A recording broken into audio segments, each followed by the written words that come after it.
Test 1, 2, 3. Very good. Good morning, everybody. Welcome to church.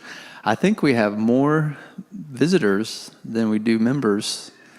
I don't know if that's good or not, but I look around and see a lot of guests, so that's special. We're glad that you're with us. We have some Alaskans here. Raise your hand if you're from Alaska.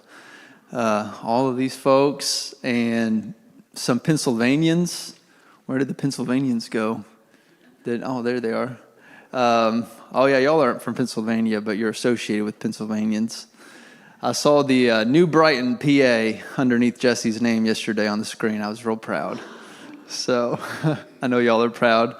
And trying to talk, this is Jesse's younger sister. I'm going to embarrass Sadie this morning, who is coming to Harding in the fall. So I said, you can place membership this morning if you want. Go ahead and get them locked in. Hello, Miss Ada. Good morning, and congratulations on graduating. And all the graduates, anybody else who's here that graduated. All right, well, our class topic, which begins today, a new series that I'm going to be leading in here on Sunday mornings through the summer until Mac tells me to stop, which see how it goes. This is a trial run. Is on Missio Dei, and you can see the subtitle there that says God's Mission in the World Today. So we'll talk a little bit more about that in just a moment. I'm going to see if this advances. Yes. So I just want to kind of back up from thinking about Missio Dei, God's mission in the world, and to kind of locate that in some of the questions that we ask ourselves living in the world today.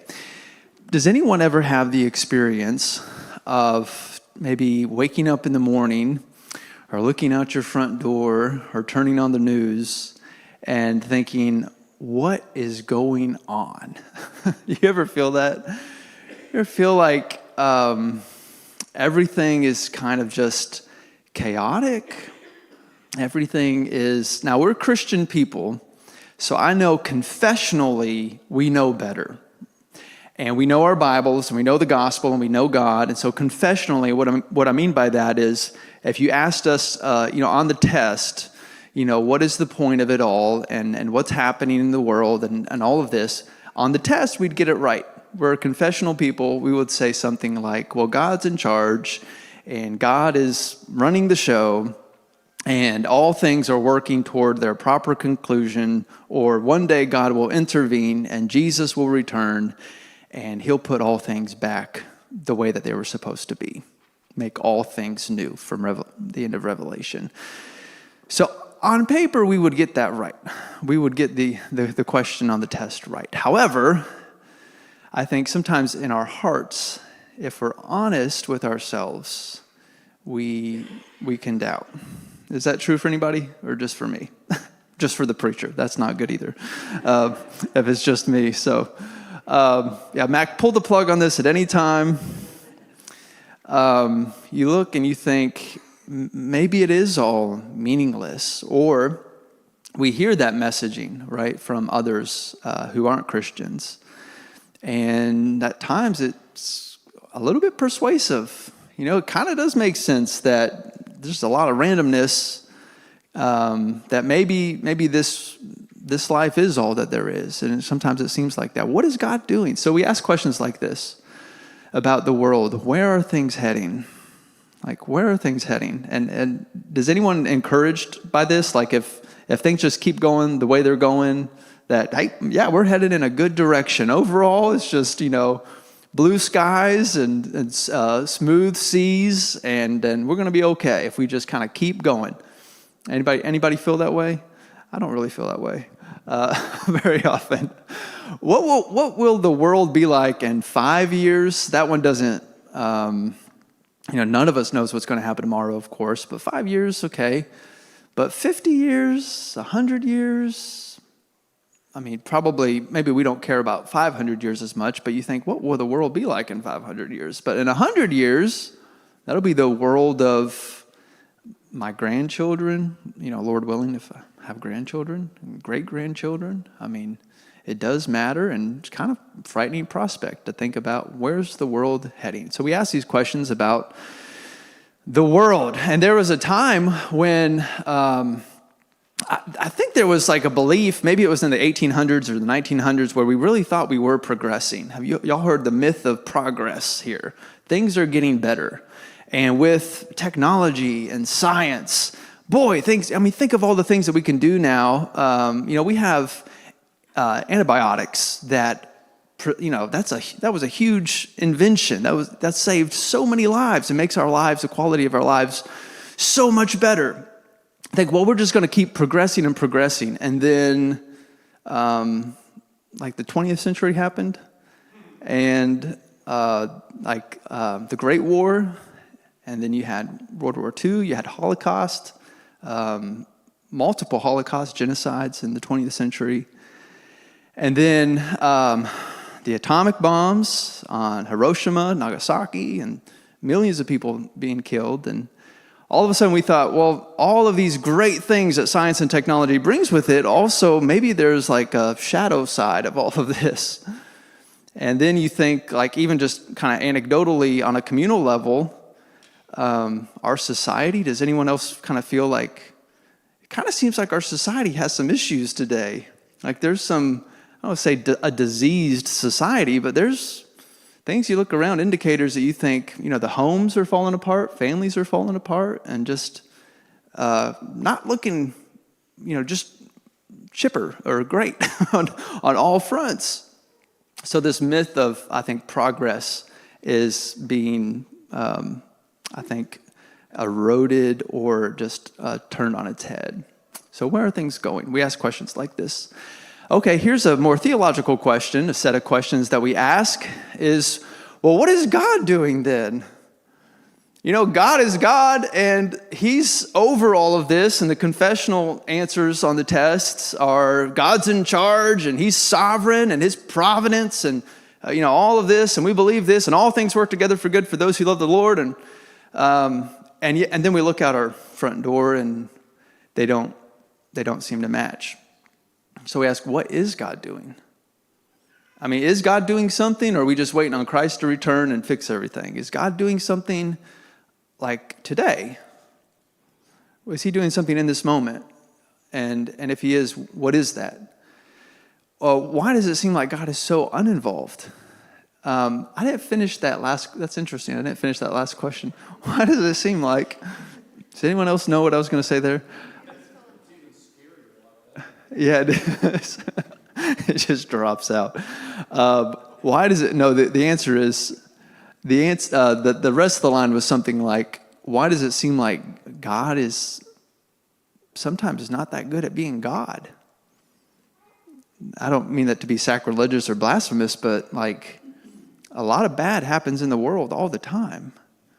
And it seems obvious to me, if I were God, just stop that. And all of this evil that takes place constantly. All the prayers that we pray and say, God, change the course of this. Intervene in this person's life. Fix my marriage or fix this problem. And a lot of the time the answer is something different than what we would have done. All right. And then we ask ourselves questions like this also. What is the point? I've heard this question from various Christian people, even as we just wrestle with the monotony of day-to-day life and, just doing the best that we can and doing it again and again. And so, we have another week. It's Sunday and Monday's coming, and then, Tuesday and Wednesday, and then it'll start over. And we think, is anything happening? Are we going anywhere? Is any of this meaningful? And we look at ourselves in comparison with the 8+ billion people on the planet, and we feel so small and think, is anything that I'm doing really going to last? Does my life make any difference? And I don't mean that as, I think a certain kind of person could ask this question that would send up some red flags and say, let's have some conversation. But I just mean, like, in our hearts, we ask, like, am I impacting anybody? Am I doing something good with my life? So these are questions that we ask. A couple of one-liners here that came to my mind when we think about what's going on in the world. History is one thing after another. And Carol, I left the word out there for you. I put those dashes in there, so I didn't think we should use that word in church. But there is this, y'all know this quotation. I forget, Fisher or somebody who said it. But when you look back at history, there's no purpose, there's no meaning. It's just one thing happens, another thing happens, another thing happens, and that's it. And we got to today, and it'll just keep going that way. We needed some Shakespeare this morning at 9 a.m. at BB Church of Christ. So another well-known line, which I just love Shakespeare. Tomorrow and tomorrow and tomorrow creeps in this petty pace from day to day to the last syllable of recorded time. And all our yesterdays have lighted fools the way to dusty death. Out, out, brief candle. Life's but a walking shadow, a poor player that struts and frets his hour upon the stage, and then is heard no more. It is a tale told by an idiot, full of sound and fury, signifying nothing. You get goosebumps when you read that? That's kind of cool, but also really sad. That life is full of sound and fury. You know, we cause a big ruckus and fuss with our lives. We do a lot of things, but at the end of the day, you know, it's all just, it's over, right? And then what? It signifies nothing, kind of a bleak outlook. It kind of fits with Macbeth, if you know that play, the tragedy a little bit. Any of y'all know the name Haddon Robinson?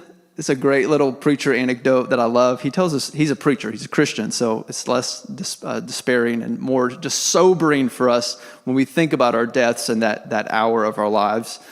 But he says, you know, the funny thing about when you play chess, any chess players in here? Mac plays chess sometimes. Anybody else like chess? Jacob likes chess. Last time I played chess with my brother, I forgot that those games can take a long time. That's why you time your moves, because I think we took like 3 hours on a game. Maybe that means I'm not very good at it, but probably what it does mean. Haddon Robinson says the funny thing about chess is you've got all these different pieces. You got the king, you got the queen, and then the bishop and the rook or all these other pawns. And at the end of the game, they all go back into the same box. It doesn't matter our stage in life, our status, our role. We go back. We all face death, and there's a judgment to come.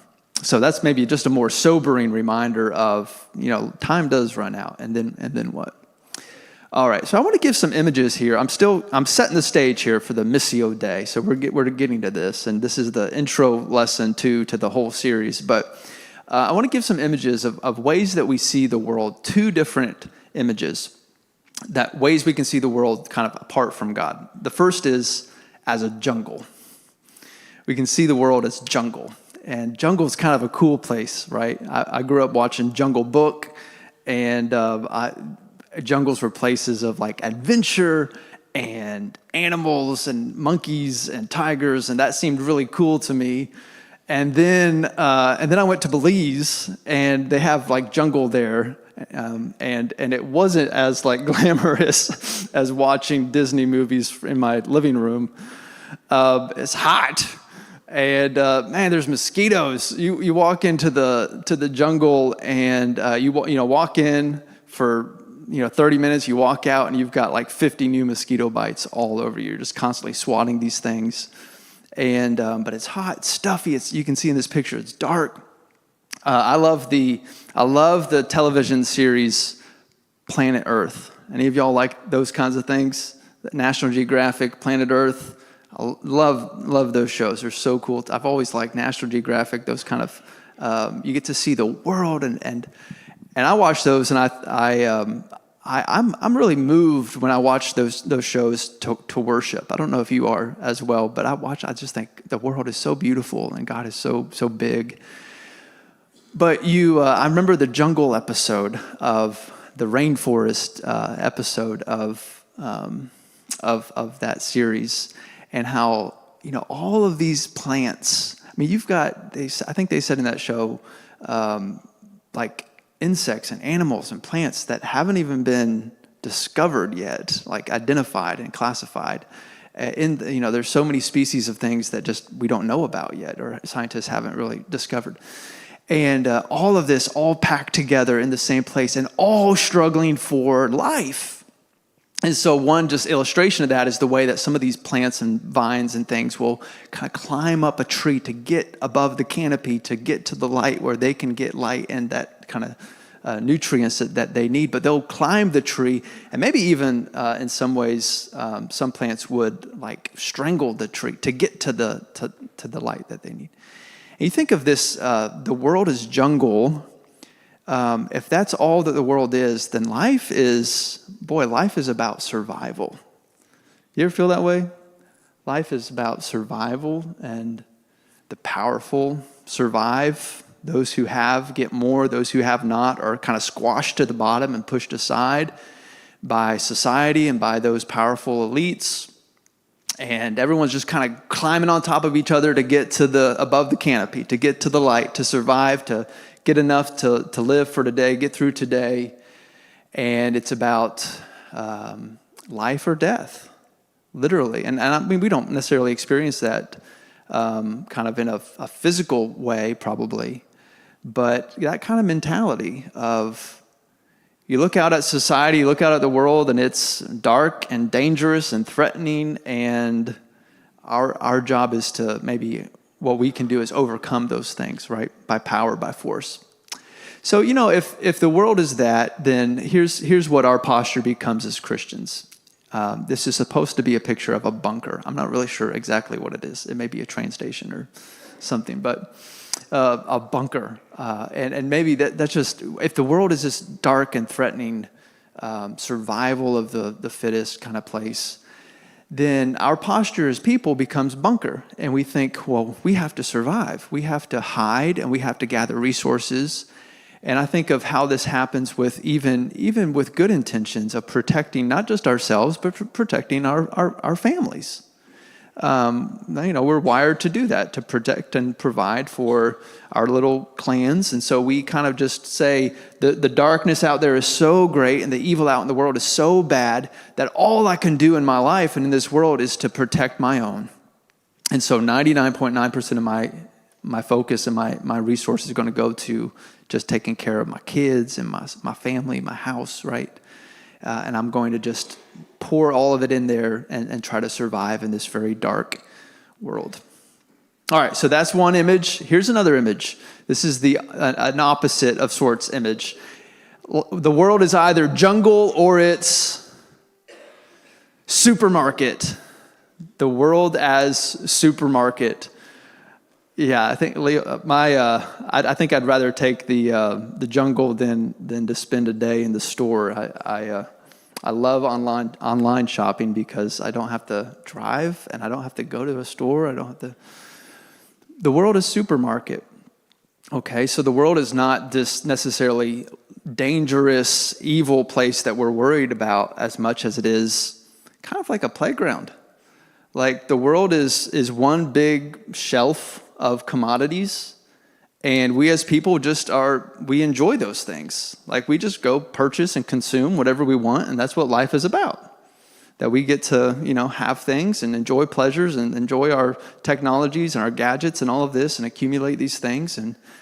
And that's what the world is. It's like God's big old shelf that he's given to us to enjoy. And if that's the case, then, and I didn't get a great headstone here because I was supposed to get one with a dash on it. But, the little preacher story about, I don't think it's a preacher story actually, but I see it sometimes online about you got two numbers on your headstone and what's in the middle of them is a dash. And that's all you get is that dash. And there may be a way to read that as Christians and, in a positive way of like really let your light shine in that dash. But I think usually that's used in a way to say, live it up, right?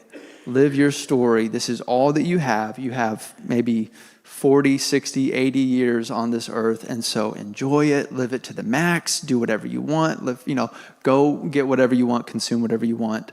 Greed, lust, covetousness, just consume as much as you want. That's what the world is about. That's what the world is for. All right, so ways that we see the world, these are opposite images.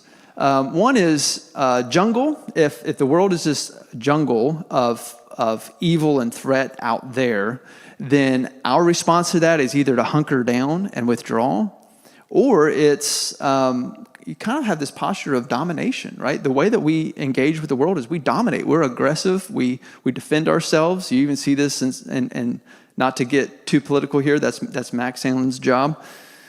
But what? Why'd you laugh at that? But you see this in some of the ways that Christians engage politics too. This kind of dominance or aggression to say this is how we overcome in this world is through kind of force or through our own what we can do to change things. Okay.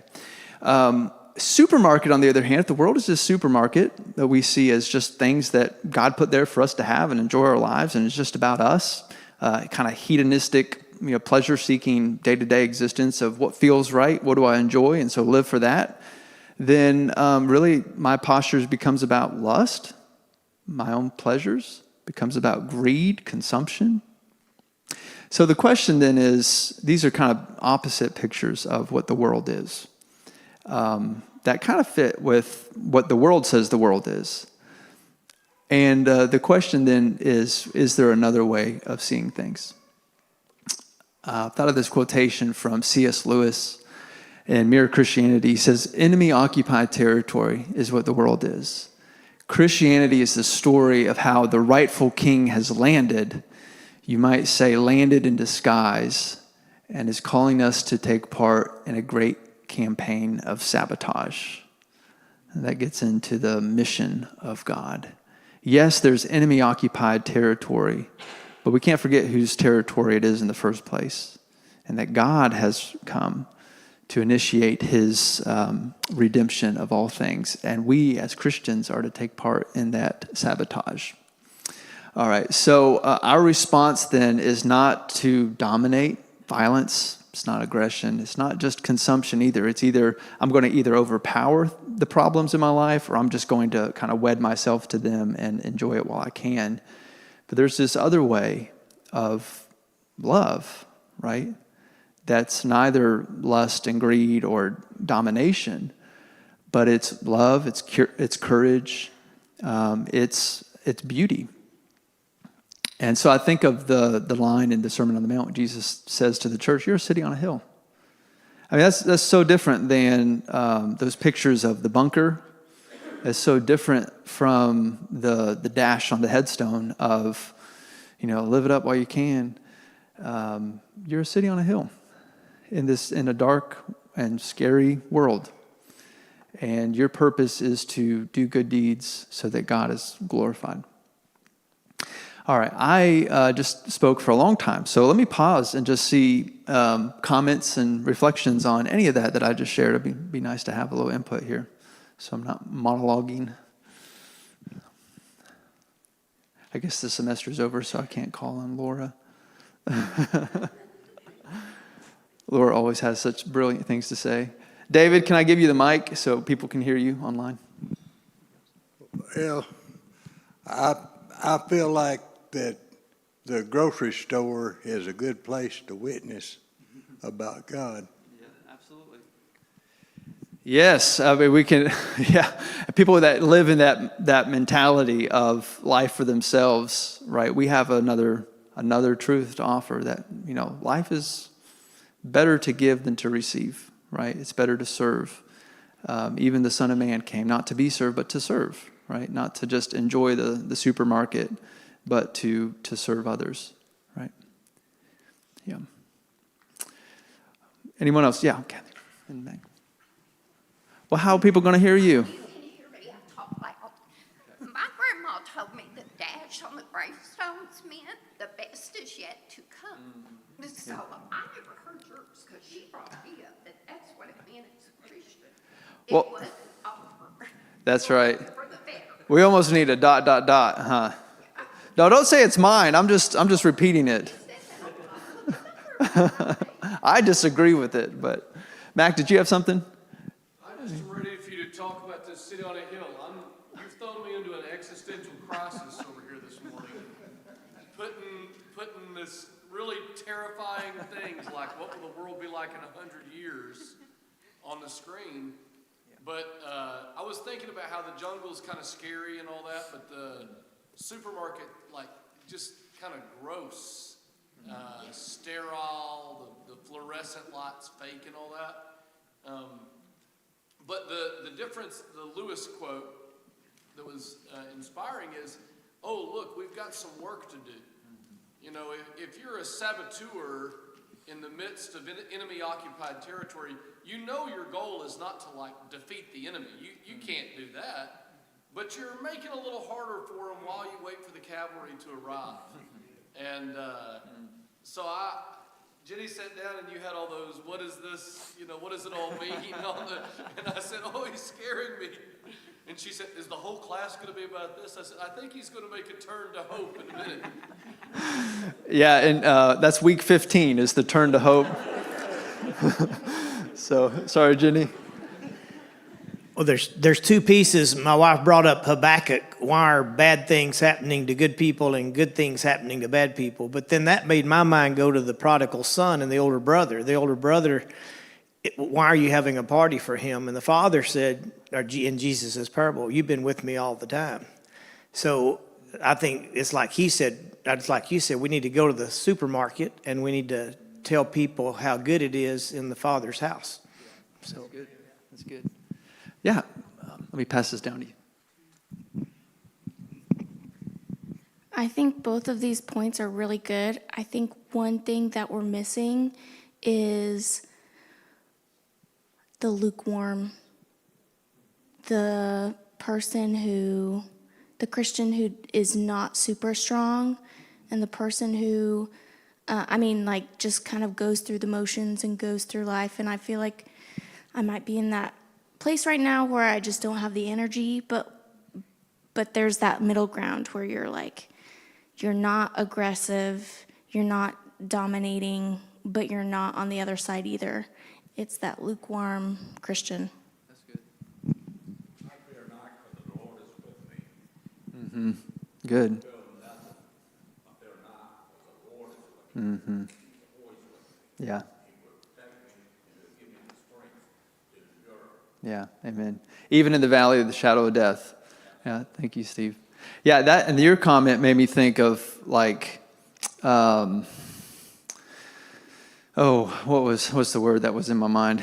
You know, I should be better at 9:30 than this, but more awake. Like almost escapist, right? Of like,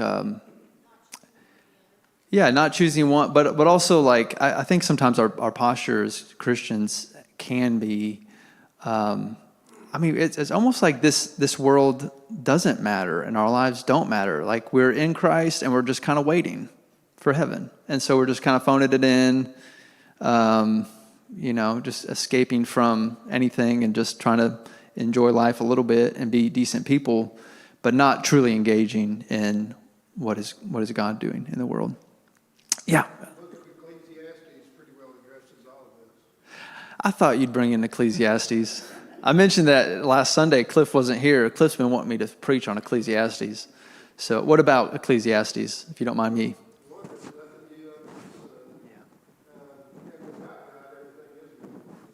That's right. Yeah.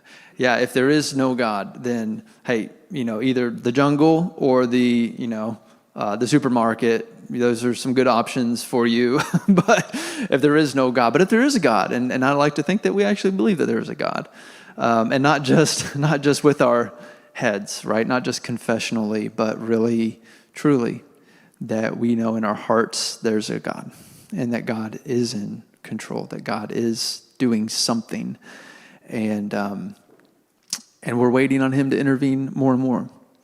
So just a couple of, let's see here if I think I've lost my clicking ability. So Missio Dei, the title of the class, you can see underneath the subtitle of God's Mission in the World. So I've kind of already given away what is Missio Dei. Last week, Mac was hating on fancy words like what were you talking about last week? You were talking about anointing. On Sunday, it was like in the name of Joshua or Yeshua. What were you talking? Yeah, some names, magic names. Okay. Okay. So you're not against a Latin phrase. All right, so Missio Dei, y'all probably know what Dei means. It means God. And this is Latin.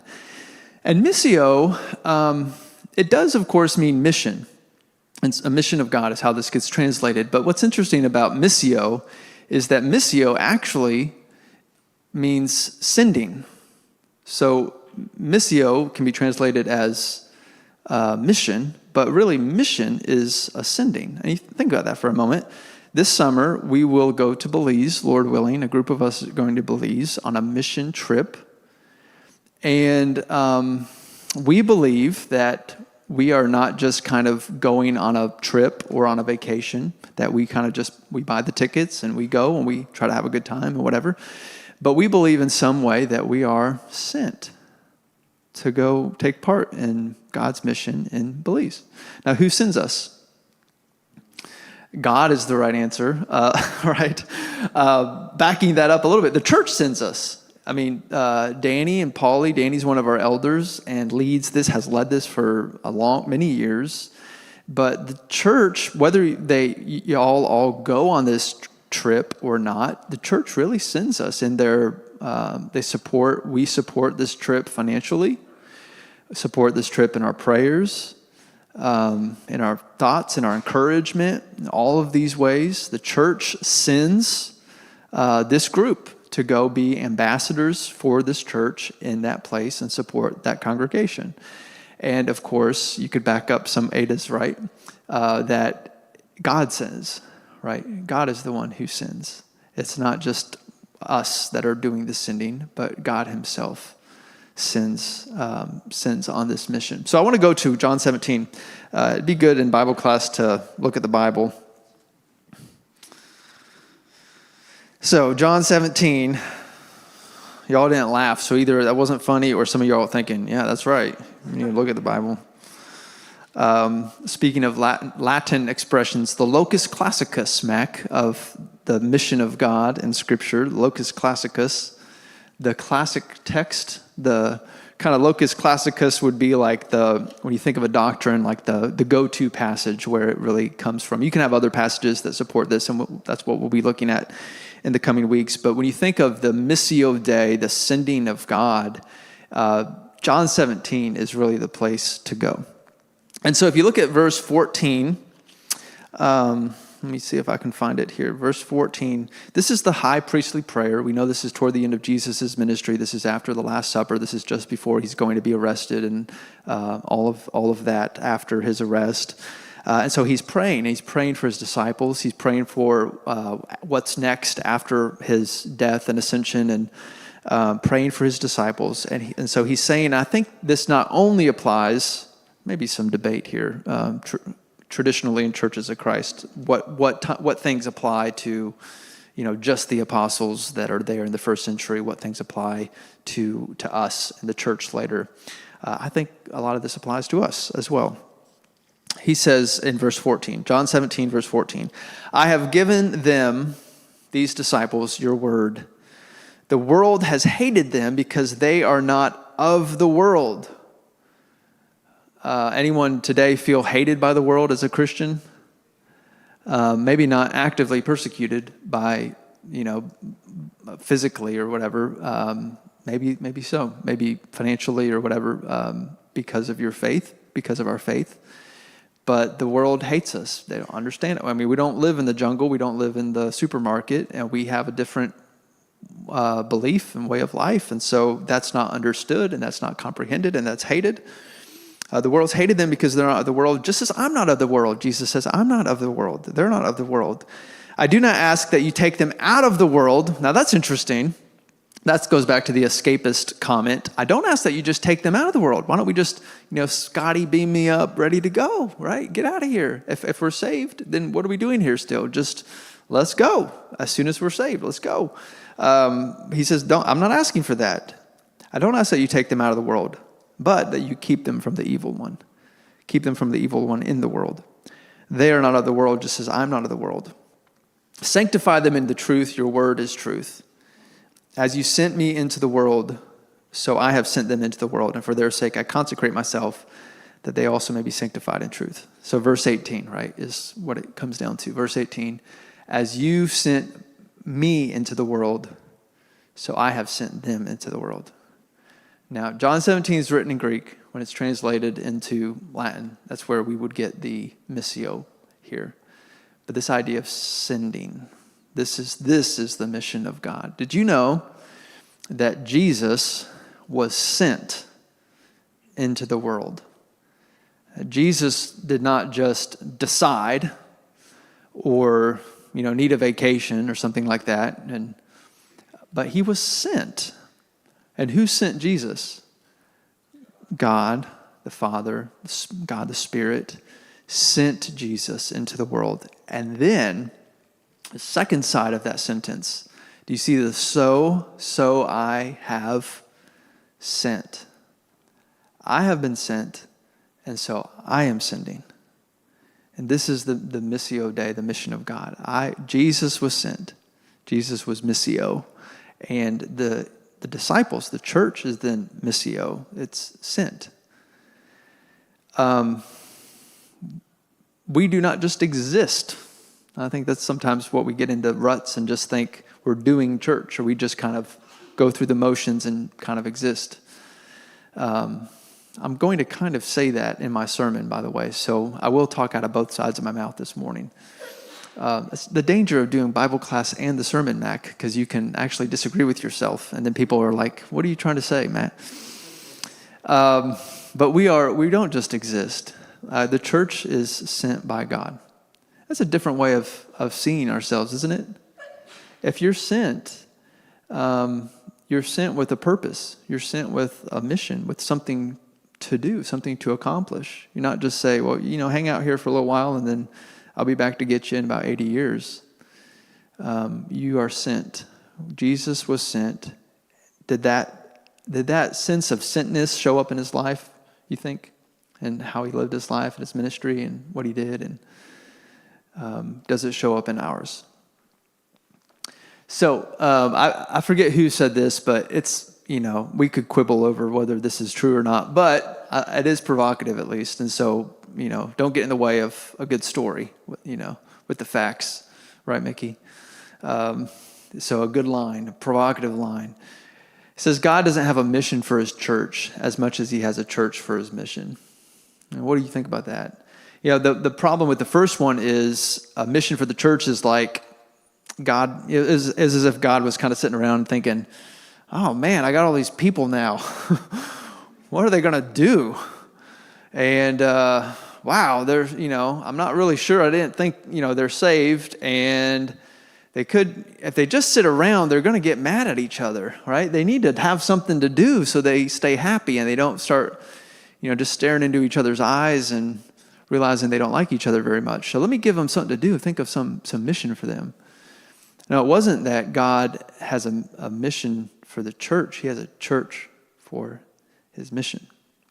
And kind of not only, that makes sense theologically too when you go back to John 17, that Jesus was sent. I mean, the church then being sent follows the sending of Christ. That God had been at this for some time, and we are part of that story, part of that mission. And so we are sent even as Jesus was sent. So some takeaways for today, and then we'll see if there's anybody with the last word here. But just some takeaways from this idea of Missio Dei. And you think about the jungle, you think about the supermarket, you think about the withdrawal from the world, whichever option we want to look at. But first of all, we have purpose. Isn't that a beautiful thing to know that we have purpose? A friend of mine shared an article a few weeks ago about something like why people are so unhappy today. And a big reason is, there's no sense of purpose to our lives. It's just here and now and over again. Well, we have purpose, and I think that's good news. It's good news that God said, I've got work for you to do. I have a reason for you to be here. Number two, we have priorities. This one may be a little harder. So not only purpose in the sense of, hey, we have a reason to wake up in the morning. We have a reason to be the church and gather and do. But also we have priorities, which means if we're sent and we have the purpose, then we need to make sure as a congregation and as Christians that that's what we're doing. And we're not doing things that really aren't the mission of God, the reason that we exist. And finally, then, our mission is God's mission.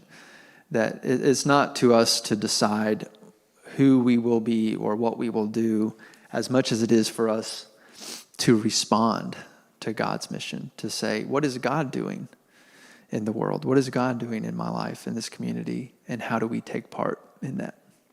All right, so we got about a minute. Any comments as we close? I like to give some time for some comments. So, yeah. I do know some names. I could call on some people. I won't do that. Happy Mother's Day, Mom. I love you. If you're visiting with us today, we're really glad that you're here. And so it's great. Congratulations to the graduates. It's great to have people here, new faces from out of town, out of state, maybe even out of the country. So, all right, that's it. Then no comments. So I send you on the 15-minute. You have a comment. Good.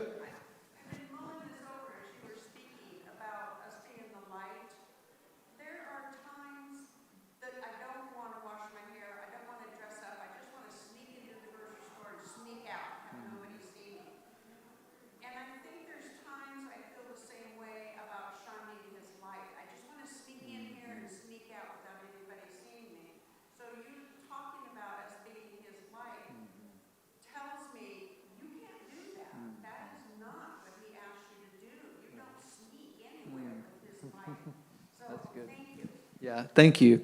And think that's a great comment. But it also kind of on top of that, or in addition to what you said, it makes us we have a work underneath the work that we're doing. Whether it's picking something up in the store, whether it's going to our 9 to 5, being a stay-at-home parent, whatever it is, we're doing that thing, but we're also hopefully also doing it in such a way that we're taking part in what God is doing. So. Yeah, last word here, and then I will let you go. One more piece of that puzzle. Someone said one time, as we were doing mission work, observing, you don't have to do all that mission work to go to heaven. And I said, we're not doing the mission work so we can go to heaven. We're doing it so others can go to heaven. So it's not something we're trying to earn our salvation. We're trying to offer that good news to someone else. Yeah, amen. And also we're doing it because that's what we were made to do, right? That's why we exist. So, yeah. Every good work, right, that he's prepared for us. All right, well, vaya con Dios. Go with God. We'll see you in about 14 minutes.